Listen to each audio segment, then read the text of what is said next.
முதல்வராக பதவியேற்றீங்க. உங்களுடைய ஆட்சியில் அமர்ந்த பிறகு ஒவ்வொரு மகளிரும் அக்கௌண்ட்டில் 1000 ரூபாய் வரவு வைக்கப்படும் சொன்னீங்க.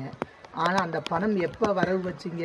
உங்கள் ஆட்சி முடிகிறதற்கு 2 ஆண்டுகளுக்கு முன்பாக, அதாவது 2023 செப்டம்பரில் தான் நீங்கள் ஒவ்வொரு மகளிருக்கும் கலைஞர் மகளிர் பணம் அப்படிங்கிறத அக்கௌண்ட்டில் வரவு வச்சிங்க.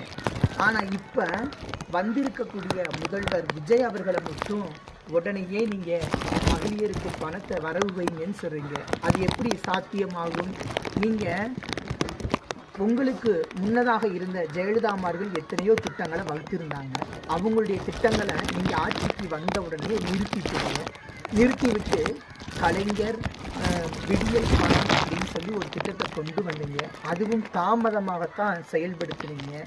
ஆனால் விஜய் அவர்கள் இன்று முதல்வராக வந்த உடனேயே 5-6 நாட்கள் தான் ஆகுது. அதுக்குள்ளேயும் பணத்தை வரவு வைங்கன்னு சொல்கிறீங்க. அதுவும் கஜானாவை மொத்தமாக காலி பண்ணி 3 ராமத்தை போட்டு போயிட்டீங்க.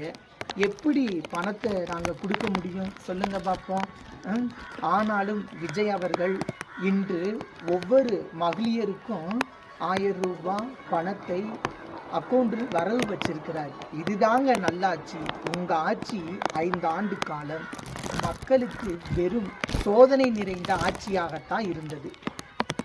விஜயனுடைய ஆட்சி நல்லாட்சியாக இருக்கிறதுனால தான் சூரியன் மறைந்தது, வருணன் பகவான் மலையை பொழிவிக்கிறார், பூமியை குளிவிக்கிறார்.